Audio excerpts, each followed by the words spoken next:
नमस्कार। 26 जनवरी को लापता बभनी के एक बालक का इसी घर से शव बरामद हुआ है। आज ही शव को बरामद किया गया है और शव के बरामद होने के बाद पुलिस भी घटनास्थल पर पहुंच चुकी है। पुलिस पहले से भी दबिश बनाई हुई थी कि किसी तरह से बच्चे को बरामद किया जा सके। इसी बीच आज सुबह खोजबीन के आधार पर या जो साक्ष्य हैं उसके आधार पर जानकारी मिली कि इसी घर में बच्चे का शव पड़ा हुआ है और यहाँ पर तमाम लोग आए हुए हैं। क्योंकि जिस समय बच्चे के लापता होने की जानकारी आई थी उसके बाद से लोगों के द्वारा जानने की कोशिश की जा रही थी। खोजबीन शुरू हुआ था और इसी खोजबीन के क्रम में जिस तरह से शव को यहाँ से बरामद किया गया है, इसी घर से देखिए, इसी घर से शव को बरामद किया गया है और बरामद शव के बारे में तमाम जानकारी जुटाने का कार्य पुलिस के स्तर से शुरू कर दिया गया है। एसपी रोशन कुमार भी यहाँ पर आए हुए थे और तमाम लोग यहाँ पर आकर यह जानने का प्रयास कर रहे हैं कि आखिर इस घर में कौन रह रहा था, कैसे बच्चा वहाँ पहुँचा, किसके द्वारा इस घटना को अंजाम दिया गया, और इन्हीं बातों को जानने और समझने का कार्य शुरू हो चुका है। सोचिए कि 26 जनवरी को एक 7 वर्षीय बच्चा यहाँ से लापता होता है, जिसकी सूचना पुलिस तक जाती है।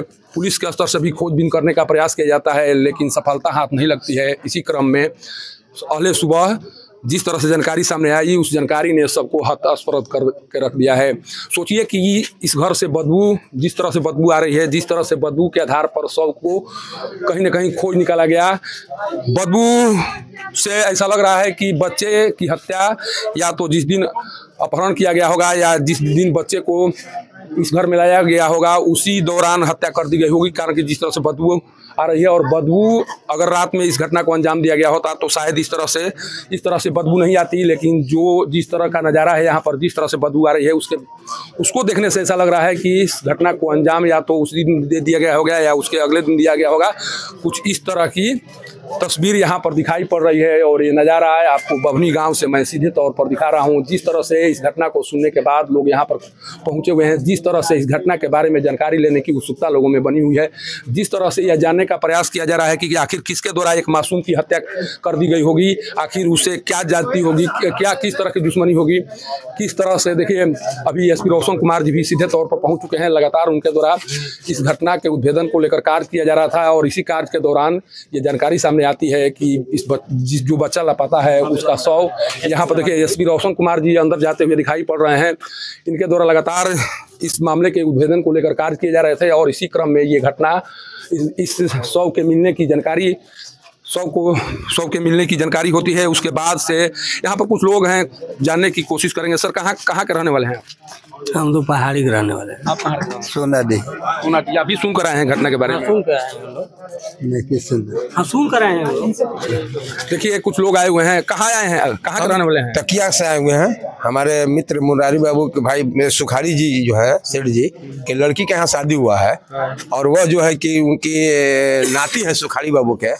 उन नाती को निर्मल हत्या 26 जनवरी को से ही लड़का लापता है और हम लोग को सूचना मिला तो हम लोग भी मैंने सूचना के अंतर्गत जो भी है विश्वसनीय सूत्र जानकारी प्रशासन को दिए गए थे, परंतु अभी तक हम लोग जो कि पूरा खोजबीन हुआ पता नहीं चला। आज हम लोग का सुबह में पता चला, तकिया में हम लोग थे कि यह जो है कि बॉडी जो है किसी घर में पकड़ा गया है।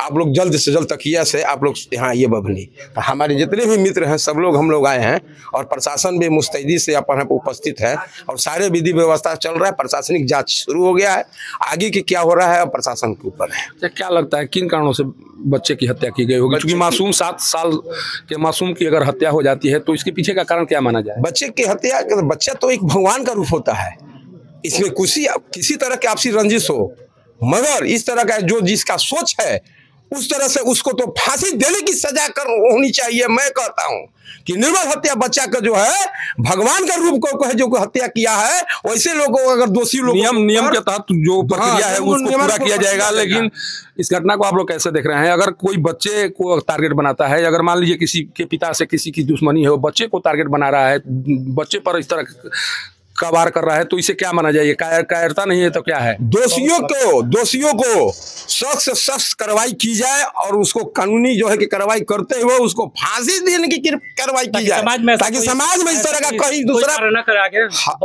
सोच भी ना सके।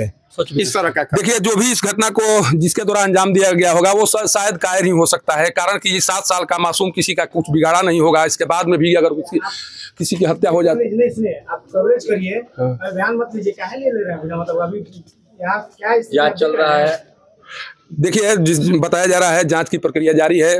हो सकता है पुलिस अपना काम कर रही है, मीडिया के तौर पर हम लोग भी अपना काम कर रहे हैं, लेकिन इतना तो तय है कि जिस तरह से ये घटना सामने आई है, जिस मासूम की हत्या हुई है उसके द्वारा कुछ भी बिगाड़ा नहीं गया होगा, लेकिन जिस तरह से ये घटना सामने आई उसके बाद से ऐसा लग रहा है कि कहीं न कहीं अब पिता की दुश्मनी को बेटे पर साधने की कोशिश हो रही है, और इसी कोशिश के तहत आज ये घटना सामने आई है। सासाराम से पब्लिक न्यूज़ के लिए सत्येंद्र चौबे की रिपोर्ट।